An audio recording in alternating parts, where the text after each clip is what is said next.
कब एग्जैक्टली आप कहते हैं कि हाँ भाई अब तो तुमको ट्रांसप्लांट की जरूरत है? ये कहते हैं भाई पेशेंट को डायलिसिस पे जाना ही नहीं चाहिए। लोगों को लगता है कि ट्रांसप्लांट में 7-8 लाख रुपए या कुछ खर्चा होगा तो वो एक्सपेंसिव है। डोनर के बारे में बहुत सारे लोगों को कंफ्यूजन्स है, मिथ्स हैं, ये दे सकता है, वो दे सकता है, यहाँ से कितनी मिल सकती है। हमारे हिंदुस्तान में जो हमारा लॉ है उसके अकॉर्डिंग हम लोग कहते हैं कि कैडेवर डोनर, उसका क्या संदर्भ, उसके बारे में आप कुछ बताइए। स्पेशली नॉर्दर्न इंडिया में इतना कैडेवरिक डोनेशन नहीं होता, साउथ में बहुत अच्छा है। तो ऑर्गन फेलियर की समस्या है वो खाली लिविंग डोनर ट्रांसप्लांट से पूरी हो ही नहीं हो सकती। ब्लड ग्रुप का कितना इंपॉर्टेंस है किडनी ट्रांसप्लांट के अंदर? अगर किसी का ब्लड ग्रुप ए है तो उसको यदि हम बी की किडनी लगाएंगे तो एक एंटी बी ब्लड ग्रुप का टाइटर किया जाएगा कि उसके लेवल में जिनका ब्लड ग्रुप मैच नहीं करता उनको हताश होने की जरूरत नहीं है। हमारे पास वो ऑप्शन मौजूद है। तो आपके पास एलिजिबल डोनर नहीं है तो कैडेवर लिस्ट के अंदर तो रजिस्टर कर ही दीजिए। मालूम नहीं पड़ता कब आपकी किस्मत चमक जाए। और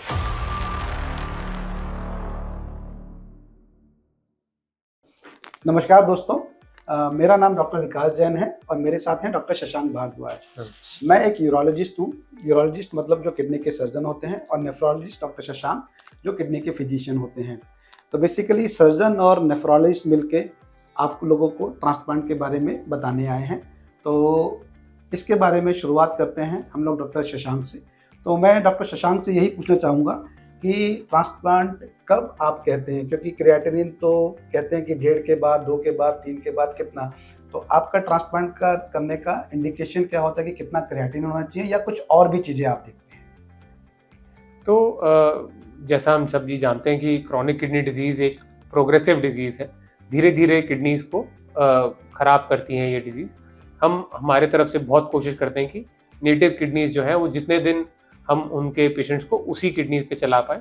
जनरली GFR का क्राइटेरिया जब GFR ग्रेड 4 में आ जाता है, यानी कि लेस देन 30 आ जाता है, तो हम पेशेंट्स को वैस्कुलर एक्सेस और ट्रांसप्लांट्स दोनों के बारे में ही एक्सप्लेन करना शुरू कर देते हैं। उस समय क्रिएटिनिन मतलब कितना होता है, अगर आइडिया मान के चलें?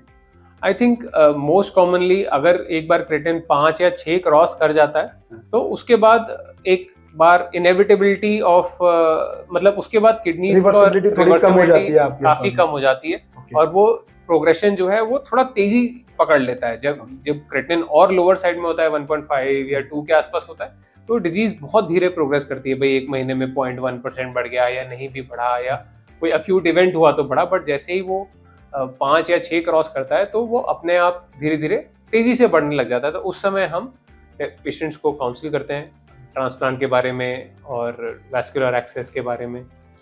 एंड कब एग्जैक्टली आप कहते हैं कि हाँ भाई अब तो तुमको ट्रांसप्लांट की जरूरत है और आप अपना विचार बना लीजिए? सो मैं ऐसा कहता हूँ कि जब 1.5 से 5 होता है क्रिएटिनिन तो उस समय आपका एक इम्पॉर्टेंट रोल रहता है कि आप डिफरेंट मोडालिटीज से क्रिएटिनिन को रोकने की कोशिश करते हैं। बट 5 के बाद आप ऐसा मानते हैं कि उसको रिवर्सिबिलिटी कम हो जाती है और आप कहते हो कि भाई अब आपको ट्रांसप्लांट के बारे में रेडी होना चाहिए। बट कब आप एग्जैक्टली बोलते हो कि भाई अब आपको ट्रांसप्लांट की जरूरत है, अब हम डिले नहीं कर सकते? आइडियल सिनेरियोज पेशेंट को क्रिएटिनिन मालूम है, उसको GFR नहीं मालूम। तो आइडियल सिनेरियोज में तो हम ये कहते हैं भाई पेशेंट को डायलिसिस पे जाना ही नहीं चाहिए। Dialysis transplant according to you is the best option. I think वो तो वेल प्रूवन, आई थिंक आप भी एग्री करेंगे in terms of quality of life, quantity of life and you know overall wellbeing and wellbeing of the family, है ना। Because kidney disease patient जो dialysis पे है उसको सिर्फ खुद नहीं इफेक्ट होता है, उसकी पूरी फैमिली इफेक्ट होती है। वो फैमिली डिजीज, यस। तो psychologically it is draining for the family, financially also transplants are cheaper long run में 5 साल 6 साल में। इस चीज को मैं एम्फेसाइज करना चाहूंगा। कुछ लोगों को लगता है कि ट्रांसप्लांट में 7-8 लाख रुपए या कुछ खर्चा होगा तो वो एक्सपेंसिव है, बट अगर हम दोनों को कंपेयर करें तो transplant is a cheaper option, because dialysis आपकी परमानेंट चलती है और आपका एक रिकरेंट एक्सपेंसिस मंथली बनता रहता है। तो अल्टीमेटली अगर आप दोनों को कंपेयर करें तो transplant definitely is a cheaper option.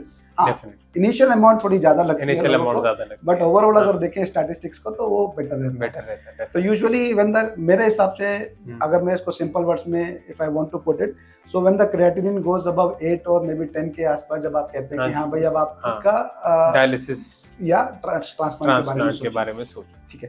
तो कुछ लोग कहते हैं कि कुछ साल तक डायलिसिस कराओ फिर ट्रांसप्लांट के बारे में सोचो, या इमीडिएट ट्रांसप्लांट करा लो जैसे ही आपको डायलिसिस या ट्रांसप्लांट की रिक्वायरमेंट पड़े। तो आपका क्या कहना है कि कौन सी which is better? So it's a very interesting thing.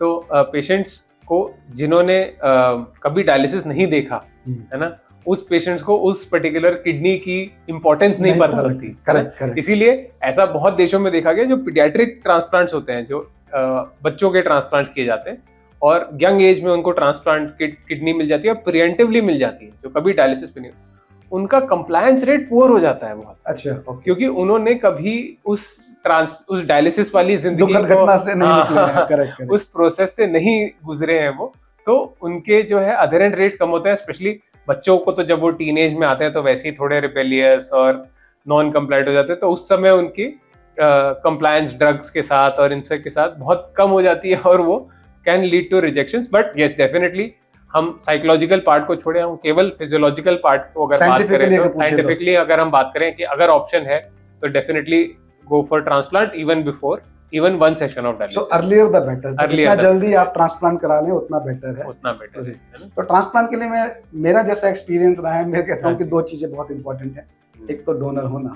तो डोनर के बारे में बहुत सारे लोगों को कंफ्यूजन्स है, मिथ्स हैं, ये दे सकता है, वो दे सकता है, यहाँ से किडनी मिल सकती है, और आए दिन हम लोगों को ऐसी न्यूज़पेपर्स में करना पड़ता है। तो according to you, who is a donor in Indian transplant act के अकॉर्डिंग? तो anyone who is a near relative, जो एक्ट में वर्ड यूज किया गया नियर रिलेटिव, तो कैन डोनेट। तो उसमें नियर रिलेटिव में माने तो नियर रिलेटिव में जनरली जो कॉमनली आज के जमाने में तो कोई किसी को 500 रुपए भी देने को राजी नहीं होता है ना, तो कौन देता है? किडनी देगा माँ बाप, भाई बहन, पति पत्नी, कुछ बेटा बेटी वगैरह दे सकते हैं 18 साल की उम्र, 18 साल की उम्र के ऊपर यदि हैं और स्वस्थ है ना। तो सबसे पहली प्रायोरिटी हमारी और आपकी सभी की ये रहती है कि भाई डोनर जो एक अच्छा काम कर रहा है उसको कोई दिक्कत नहीं होनी चाहिए। Correct. So priority of the transplant programme is that कि आपका डोनर कोई भी हम लोग चूज करें वो सेफ रहे। तो donor safety is of utmost important to us, even more than the patient safety. Correct, क्योंकि वो तो पेशेंट ही है, डोनर तो एक हेल्दी पर्सन है जो कि एक अच्छा काम करने के लिए जा रहा है। करेक्ट। सो बेसिकली हमारे हिंदुस्तान में जो हमारा लॉ है उसके अकॉर्डिंग माता पिता, हस्बैंड वाइफ, भाई बहन, 18 साल की उम्र के बच्चे और grandparents and grandchildren also, वो actually legally eligible donors category में आते हैं।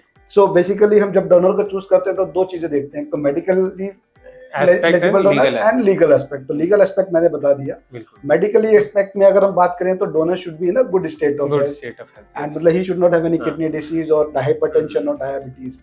तो डॉक्टर साहब, एक और चीज जो आती है कि हम लोग कहते हैं कि कैडेवर डोनर, उसका क्या संदर्भ, उसके बारे में आप कुछ बताइए। सो कैडेवर्स आर, मतलब हमारे देश में अनफॉर्चुनेटली स्पेशली नॉर्दर्न इंडिया में इतना कैडेवरिक डोनेशन नहीं होता, साउथ में बहुत अच्छा है। तो कॉन्सेप्ट ये है कि कोई व्यक्ति है जो कि एक अनफॉर्चुनेट इंसिडेंट के साथ एक्सीडेंट हो गया या ब्रेन में कोई ब्लीडिंग हो गई, ब्रेन डैमेज है पर बाकी ऑर्गन्स फुली फंक्शनल है, वो ऑर्गन्स अच्छे चल रहे हैं, केवल ब्रेन डैमेज है, तो आजकल उसको ब्रेन डेड डिक्लेयर किया जा सकता है। करेक्ट। ब्रेन डेड के क्राइटेरिया होता है, कमिटी होती है ना।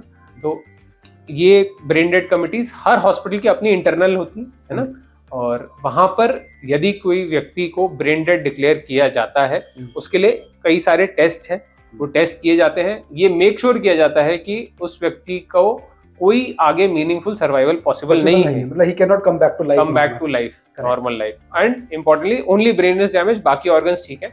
तो उनकी जब एपनिया किया जाए, एपनिया टेस्ट किया जाता है, एक तरीके का स्पेसिफिक टेस्ट है जिससे कि मेक श्योर किया जाता है कि भाई हाँ, ब्रेन एक इर्रिवर्सिबल फॉर्म ऑफ डैमेज पे हो चुका है, ऑर्गन्स काम कर रहे हैं, तो in that state he can donate his. तो अपने इस वार्तालाप के थ्रू हम आप लोगों को यही कहना चाहते हैं कि हम लोगों की जो ऑर्गन फेलियर की समस्या है वो खाली लिविंग डोनर ट्रांसप्लांट से पूरी हो ही नहीं सकती। तो उसके लिए हमें कैडेवर ऑर्गन या डिसीज्ड ऑर्गन डोनर, या हम लोग एक सिंपल भाषा में कहें कि मृत व्यक्ति से हम लोग जो ऑर्गन्स डोनेट करते हैं, तो उसके लिए आप जरूर आगे आइए। हम लोग अपने इस पॉडकास्ट के थ्रू आपको यही बताना चाहेंगे। तो अगर जैसे जैसे ब्रेन डेड ऑर्गन डोनेशन बढ़ती है, लिविंग डोनेशन को कम किया जा सकता है, and all the effort should be made to increase deceased organ donation. तो एक चीज आती है कि आपने कैडेवर से ऑर्गन लिए हैं और एक लिविंग डोनर से ऑर्गन लिए हैं, डू यू थिंक दोनों में एक डिफरेंस होता है? शॉर्ट टर्म में yes, perioperative around time of transplant, definitely I think आपने के बहुत एक्सपीरियंस है आपका, तो मेरे से बहुत ज्यादा एक्सपीरियंस है इसके फील्ड में. Around time of transplant, yes, there might be some issues, but as yes. far as the long term yes. it's ultimately the same, ultimately almost the same, है ना. बट वही है कि एक्चुअली वो कई बार किडनीज रिट्रीव कहीं और होती हैं, ट्रांसप्लांट कहीं और होती हैं, तो इसकी भी टाइम बढ़ जाता है. अगर आपके पास ऑप्शन मौजूद है ब्रेन डेड ऑर्गन, तो उसको बिल्कुल भी मना मत कीजिए. That is your lucky chance to have an organ and have a good life after the transplant. एक और चीज मैं डॉक्टर साहब से पूछना चाहूंगा कि ब्लड ग्रुप का कितना इंपॉर्टेंस है किडनी ट्रांसप्लांट के अंदर, बिकॉज बहुत सारे आप देखेंगे लिविंग डोनर आपके पास आते हैं, ब्लड ग्रुप मैच नहीं, तो ब्लड ग्रुप मैच ना होकर भी ट्रांसप्लांट किया जा सकता है, और उसका कितना सक्सेस रेट है ब्लड ग्रुप सेम ट्रांसप्लांट, तो उसके बारे में आप थोड़ा सा मुझे ब्रीफ में बताइए. तो ब्लड ग्रुप मैचिंग पहले के, आज से इवन 10 साल पहले भी ब्लड ग्रुप मैचिंग एक बहुत ही इंपॉर्टेंट क्राइटेरिया होता था, उसके बिना ट्रांसप्लांट किए ही नहीं जाते थे. आई थिंक आप 20 साल पुरानी बात कर रहे हैं. हाँ, वो 20 साल पहले प्रॉब्ली और ज्यादा, है ना. और 10 साल पहले सेंटर्स थे जहाँ पे होते थे, कई सेंटर्स पे नहीं भी होते थे. तो अब ऑलमोस्ट हर सेंटर पे ही blood group incompatible, ABO incompatible transplants हो रहे हैं. और पर उनके भी काफी स्ट्रिक्ट क्राइटेरिया हैं कि कितने किस ब्लड ग्रुप, मतलब कितने organ type.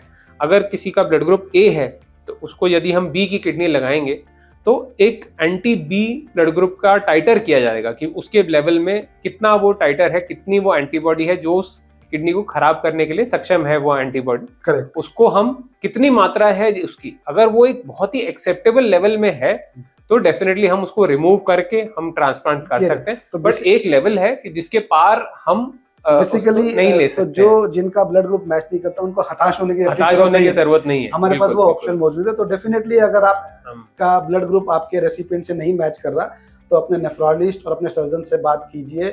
ABO incompatible transplants are possible if the titers are low and we have lot of measures to and the results are almost same. अगर आप देखें तो मतलब जैसा हम लोग का एक्सपीरियंस रहा है 5 years 10 years, अभी तो हमारे पास बहुत ही लंबा डेटा मौजूद है जिसमें हम लोग ये कह सकते हैं कि the results are almost same. तो दोस्तों इस पॉडकास्ट के जरिए हम आप लोगों को यही बताना चाह रहे थे कि transplant is the best treatment option available for any patient who has got kidney and stage kidney failure. उसके बारे में आप सोचिए, क्योंकि कॉस्ट वाइज भी और quality of life also is much better with transplant, having a transplant. और cost की भी हमने बात की, कौन कौन डोनर हो सकते हैं हमने उसकी बात की, और ब्लड ग्रुप अगर नहीं मैच करता उसकी बात की. तो अगर आपका किडनी फेलियर है तो अपने नेफ्रोलॉजिस्ट से, अपने सर्जन से बात कीजिए. आई थिंक ट्रांसप्लांट के बारे में transplant should be the first option. And otherwise अगर ट्रांसप्लांट आपके लिए पॉसिबल नहीं है तो कैडेवर की वेट लिस्ट है. कैडेवर अगर आपके पास डोनर नहीं है, अगर आपके पास डोनर नहीं है फॉर सम रीजन, तो आप कैडेवर की वेट लिस्ट होती है, हर हॉस्पिटल की अलग वेट लिस्ट है, आप उसमें एनलिस्ट कीजिए, है ना. और I think that is the first thing. That is the first thing. So once you start on dialysis and if you got आपके पास एलिजिबल डोनर नहीं है तो कैडेवर लिस्ट के अंदर तो रजिस्टर कर ही दीजिए. मालूम नहीं पड़ता कब आपकी किस्मत चमक जाए और कोई अपने ऑर्गन्स डोनेट करे और आपको फायदा हो सके. तो इन्हीं शब्दों के साथ आई थिंक आपका बहुत बहुत धन्यवाद हम लोगों को सुनने के लिए. Thank you so much. Thank you.